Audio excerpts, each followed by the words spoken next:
Hello, Steve Mills here. Welcome. Thank you for your time in watching this. Let me just clarify what this is. This is a re-recording of my Results Mastery live session that I ran yesterday, which was called Influence Mastery. It's all about how to influence people in an ethical way in order to win more business and get people to take action and so on and so forth. I had a bit of a problem actually yesterday with people being able to log in and the recording not quite working as well as I would like. So I decided to take the plunge and just spend a little bit of time re-recording it. So I'm going to share my screen. Just bear with me a second, please. There we go, and just open this up and we should be good to go. Okay, great. So as I say, welcome to Influence Mastery. That's a subject of about 20 minutes. And I really do believe, you know, that your ability to influence your team, your family, your friends, your prospects, your clients, and so on and so forth, and even yourself, is probably one of the most important skills to learn in life, let alone about in business or in sales. Obviously, we think of the word influence as something to do with selling things, which it clearly is. And sometimes it's got a bit of a negative, you know, inclination to it. Oh, he's just an influencer, you know, he's trying to influence me. Well, yes, I am, but I'm doing it in an ethical way. I certainly would never try to influence somebody to buy something from me if I didn't think it was right to do so. Right for them, not for me, but for them. If I didn't think I could definitely help them, I wouldn't want to influence them to buy something and then regret it later because it's not worked. That's not the way to do business in my world. It's about, you know, ethics are really important. So that said, let's move forward.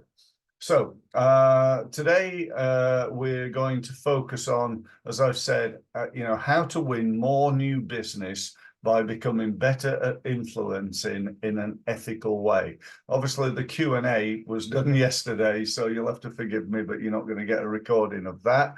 But you will still get the opportunity to book a meeting with me on an one-to-one basis. So anybody watching this video, if you're serious about growing your business and you're willing to, you know, invest some time and some money in doing so, then, you know, I'd love to talk to you. You know, I've spent it's just coming up to 29 years now helping small businesses. And I've helped startups get to their first 100K. I've helped, you know, 100K businesses get to 200, 300, 400. I've helped £1 million businesses get to, you know, sometimes 2, 3, 4 million. And one day I helped one guy to get to, or to win new sales in the first 6 months of working with me of £42 million in additional income. I definitely didn't charge him enough, but, you know, good luck to him. So yeah, that said, let's crack on with things. So influence, what is influence? Well, you know, influence is getting people to do stuff that really they ought to be doing, but they're not quite getting themselves to do it. And this talk is based around this book. It's called Influence, The Psychology of Persuasion. It's a brilliant book. You can buy it on Amazon. You can actually buy it on my website, but do you know what? I really don't care. Just go to Amazon. It'd probably be easier. If you want to do it on my website, that's fine. That's steve-mills.com, by the way. But, you know, the important thing is that, you know, go and grab hold of a copy of this book. It's by a guy called Robert Cialdini, who's a professor at Harvard and a PhD and best-selling author. It is certainly one of the best sales books in the world, in my opinion, and something that belongs on everybody's bookshelf not so that they can have shelf development, but they can have self-development. In other words, there's no point buying it if you're not going to bloody read it. So read it. So that's what's going to get you results. Actually, that's not true. What's going to get you results is buying it, reading it, and then implementing it, because we've all, done things like, we've bought some books and never read them. I know we have. I know I have even. Cialdini has actually written a couple of books. He's written one that you can see in front of you, Influence. Then he's written another one called Persuasion, which I've not got my head round yet. I've not managed to read that yet, even though it's been on my shelf for probably a year. So note to self, read Influence and read Persuasion as well as Influence. So that's what it's about. I want you to just go through this with you, if I may. And this is something I'd like to give credit to somebody else for, because I think it's brilliant. This I learned from a guy called Daniel Priestley. Daniel's also written a great book called The Key Person of Influence. So while you're buying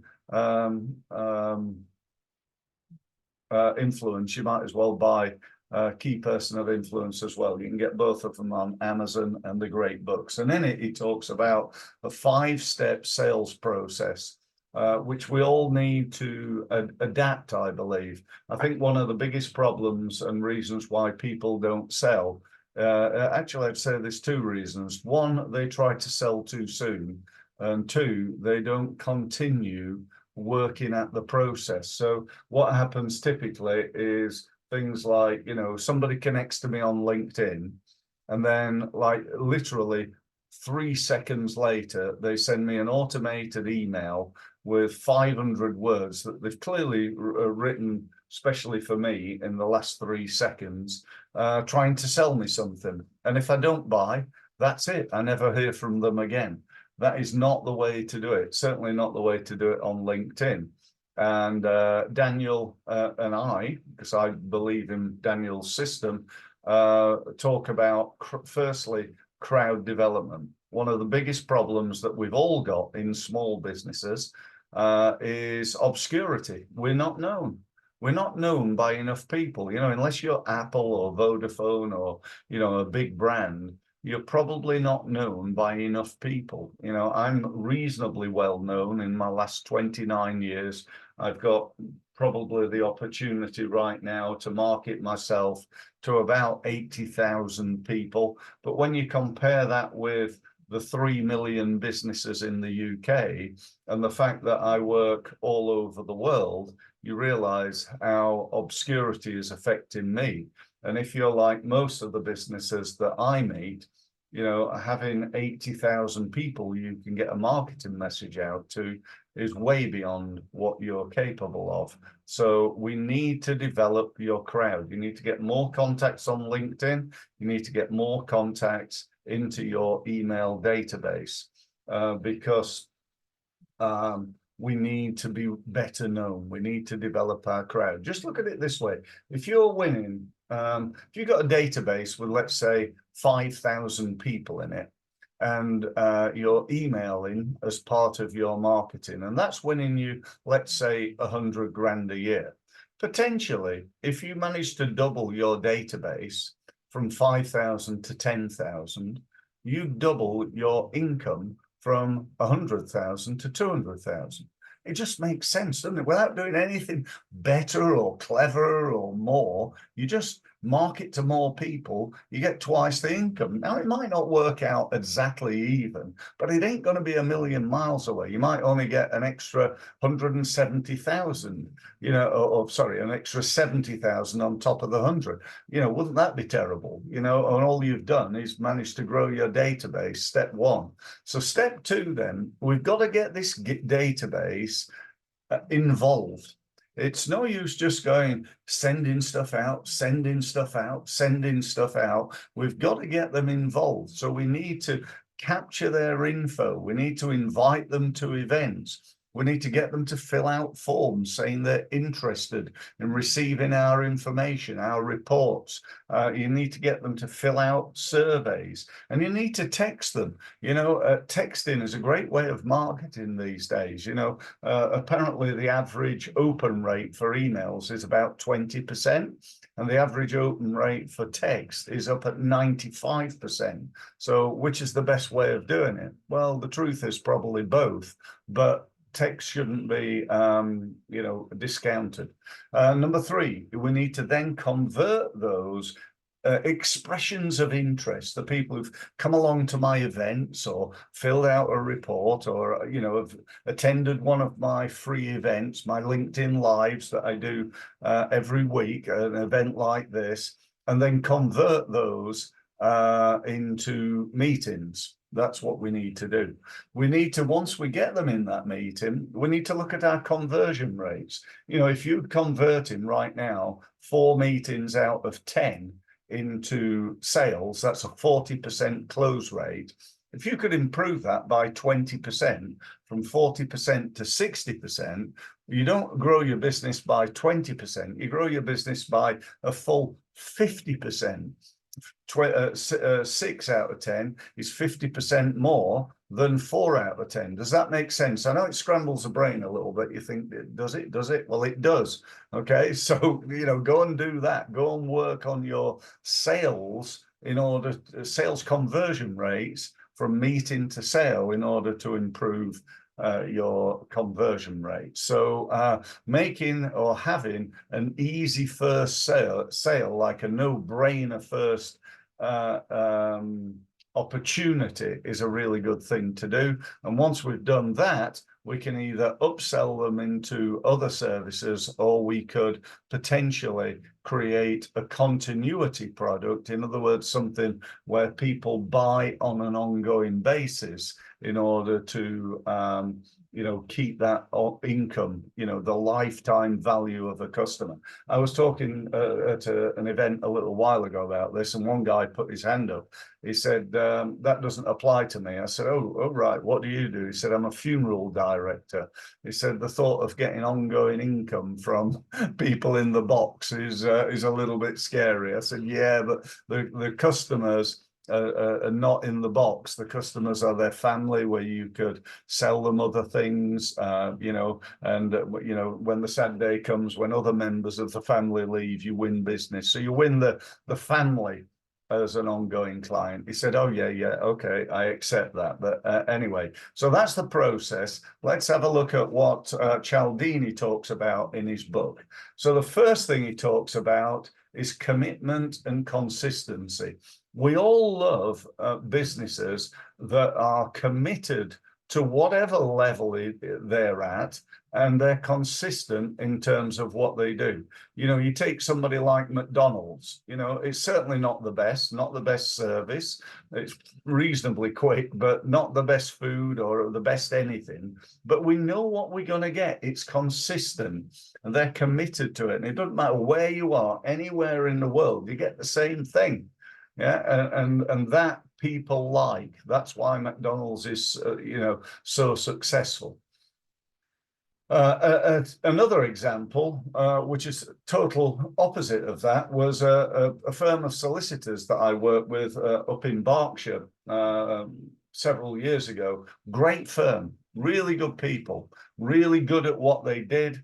Lots and lots of good stuff around this firm. But they had one problem. Their website, it looked terrible.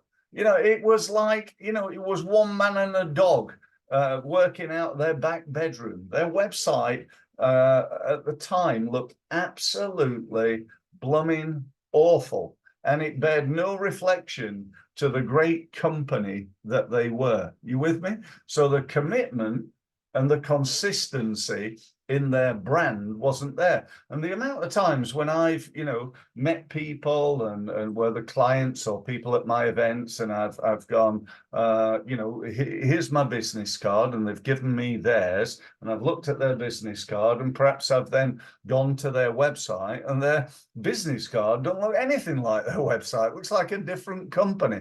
Oh yeah, we did that a few years ago, they tell me. So there's no consistency in their brand. You know, it's like me telling you, you know, I'm the UK's leading business advisor. And you think, oh right, oh wow, that's really good. And then I turn up in a pair of scruffy old jeans with a cheap business card that I bought at, you know, a motorway service station. Those of you remember when you could do that. I don't think you can do that anymore, but they used to have that. And you know, there's no consistency in the brand. It's like what Steve says is not actually what Steve does, you know, and I hope that's not the case, but you know, sometimes in some businesses it is. So that's number one. Number two is reciprocation. You cannot help someone else without helping yourself. How true is that? You know, so I love the old BNI. Those of you into networking will know of BNI. The BNI mantra is, I can't remember whether it's give us gain or give us get. So in other words, if you give something, they're more likely to want to give you something back. So one of the things I often do is when I have a meeting with a prospect, I'll try and give them a book that is relevant to them, you know. And why do I do that?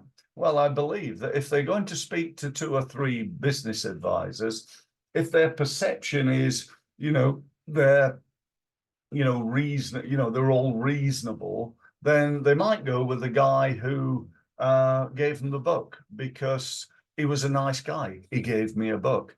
You know, not necessarily true, I know, but it's a good thing to give something in order to get something back. Let me give you a better example. Let's say I was a landscape gardener and you'd interviewed 3 landscape gardeners, and one of them, me, I'd said, you know, thanks ever so much for your time, and I appreciate you considering our quote.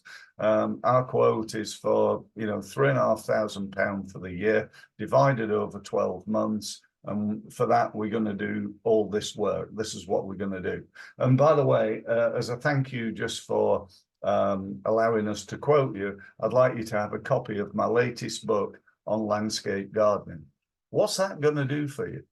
You know, that's going to do 2 things, actually. One, it's going to position you as an expert, which we'll talk about on the next slide. And number 2, it's going to induce the law of reciprocation. So think about that and how you can use it. Number 3, social proof. Social proof, again, is really powerful. Where are you going to get social proof from? Well, there's loads of places, aren't there? Social media, you know, getting endorsements, getting testimonials, adding them to your website, getting video testimonials. There are loads of places. All people are looking for when they're thinking about buying is proof that you can do what you say you're going to do. Because there are a lot of charlatans out there, particularly, I would say, in my industry. A lot of people who say they're experts in advising and so on and so forth, and yet they're so behind the times. You know, they know nothing about this digital world, let alone about the AI world that we're all living in now. And, you know, they simply are not fully skilled. If your business advisor has not done any training on marketing and sales in the last 3 months, I can tell you now, they're way behind the times, because the last 3 months have been probably the most prolific changes in the world of marketing that I've seen in the last 29 years. Let me put it that way. So we need to do that. And I love the example of Apple. Apple are masters at this, aren't they? Are masters at social proof. They tell everybody that there's going to be a new iPhone and it's going to come out in 3 months. They create this massive buzz all over social media, all over the internet, all over everywhere. So much so that the week before the Apple phone goes on sale, there's a queue. There's a queue of people waiting, you know, sleeping outside the shop to buy the new phone, which is almost exactly the same as the one they've already got. You know, how weird is that? But it is true, I believe, anyway. So, and by the way, they're going to pay, you know, at least £1,000 for a phone. phone that may, all right, might have a little bit better camera on it, might have a bit better, something, it might be a bit quicker, the battery might be a little bit, but there ain't a great deal. But they've created this, this social proof, this I want to have the latest Apple phone so much that I'm willing to sleep out in front of the shop overnight with 200 other people waiting for the day that Apple released their new phone. How bizarre and yet incredible is that? Okay, number 4, authority. We've been positioned since we were probably 4 or 5 years old to respect authority. Whether that's the teacher in front of the class, the policeman, the person who sat behind a screen at the post office, whatever it is for you, your parents, and so on and so forth. So how do you position yourself as the person of authority? Well, you could write a book, you could stand in front of people, you could do an event like I'm doing here, and get loads of people to come to see you and listen to you. You could write reports, you could interview celebrities or other people. You could get yourself on the radio or in the press or in the national press. And the truth is, there's a myriad of ways of doing that. So position yourself as the person of authority. Number 5, and this is one of my favorites, and I learned this from a guy called Jordan Belfont initially, and in his book, The Way of the Wolf, which is based around the film The Wolf of Wall Street, played by Leonardo DiCaprio.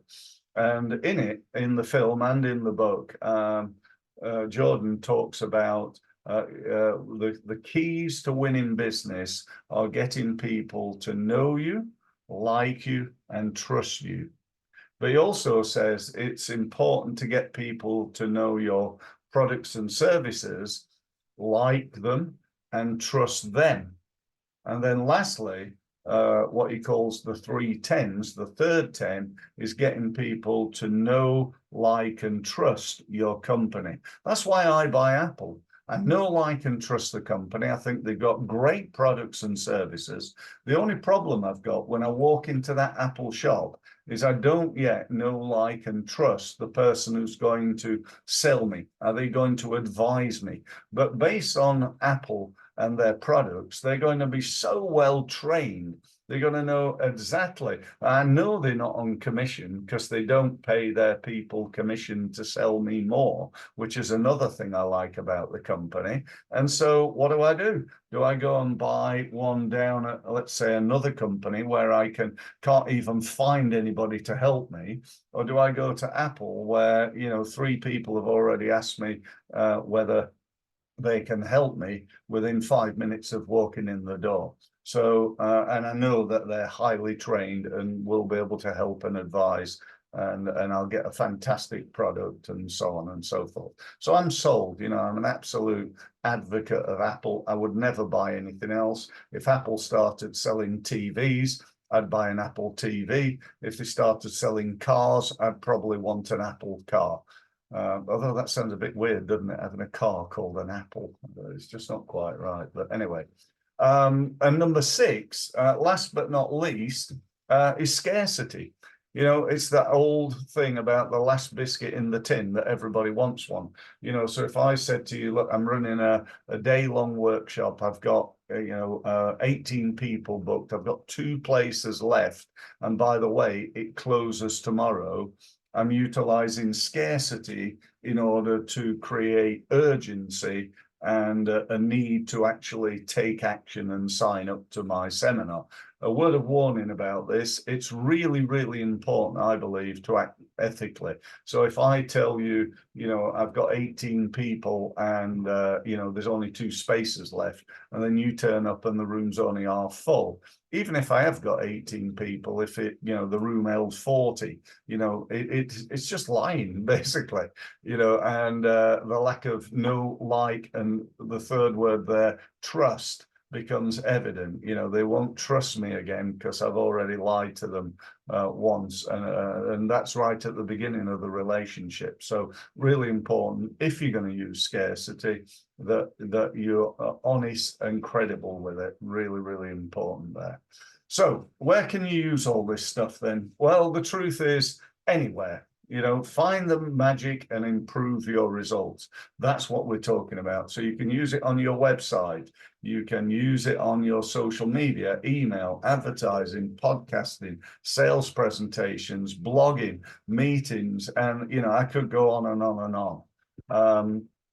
I believe it's, you know, utilizing what you've just learned could grow your business, I don't know, 10, 20, 50%, you know, just utilizing those 6 tools in your business, working out how you can improve your results. And by the way, that's what I do. And I've been doing for 29 years. And I strongly recommend, whether you work with me or not is up to you. But even if you don't, recognize that in marketing and in selling, the amount of time, money, and effort you put in bears no correlation, no reflection whatsoever with the results that you can achieve. So you can spend £1,000 on social media advertising and win no business, a little bit of business, a reasonable amount of business, or a phenomenal amount of business, dependent on the quality of the advert, the quality of the targeting, the quality of the product that you're selling, the price, and so on and so forth. There's a whole variety of different key performance indicators within that sales pipeline that are going to affect the result that you achieve. And I specialize in helping people to improve the ROI on each and every element of their business. So for example, you take a website. Most people have got a website. Most businesses have got a website. Most of them don't work. Most of them. 90-odd% of people who've got a website are winning no business as a result. Why is that? Is it because of the design? Is it because of the words? Is it because of, you know, the pictures aren't very nice? Well, those things can affect things, but the truth of the matter, it's normally down to lack of traffic, not enough people are visiting the website, and those who are, there's no conversion or very poor level of conversion. So in other words, you're either not getting anybody looking at the site, or you're getting people looking, but the site is not creating leads, which is the whole purpose of having a website. And don't give me that BS excuse about, well, my website's just a brochure site. I didn't do it. I didn't develop it in order to win business. Well, why the hell not? You know, what are you doing? You know, you spent an amount of money, time and effort on it. You know, why isn't it creating leads for you? It certainly could. So, you know, let's start and talk about each and every element of your business. And what I'd like to do, as I've already mentioned, is to offer you the opportunity of a little bit of my time. Why? Not so I can hard sell you anything, but rather I can help you demonstrate my expertise. And if I can, then perhaps you might want some more help. If you don't, I'm cool with that. That's fine. Not everybody's going to buy from me. But at least your one experience with me, working one-to-one, hopefully it'll be positive. I'm sure it will. And you might recommend me if you don't buy from me. But anyway, if you want to do that, probably the easiest thing, actually, rather than the calendar link there, which would be a nightmare to write down, is probably just to go to my website, which is steve-mills, mills.com. And you'll see a big gold button. Just click on that. That'll take you to a link, give you access to my online diary. We can do the meeting over Zoom, so you don't have to travel anywhere. and we'll do a half-hour meeting and see where we go from there. So if you want to do that, great. Second offer would be membership of my Results Mastery University. This is a place where you can go and get access to more training from me. You can gain access to all the members there. You can do networking. You can do lots of different things, and the price is free. The basic membership is free. There's an upgrade to £39 a month if you want to, be extravagant and spend that phenomenally high amount of money to get, years and years of experience and advice from me. You'd be very welcome to do that, but you don't have to. And then the last one is to actually take the plunge and join my Results Mastery program. If you want to do that, then the best way of doing that is to come along and try it for free. Come along to one of the meetings. They're every Thursday from 4 to 5:30 and sample it, see what it's like.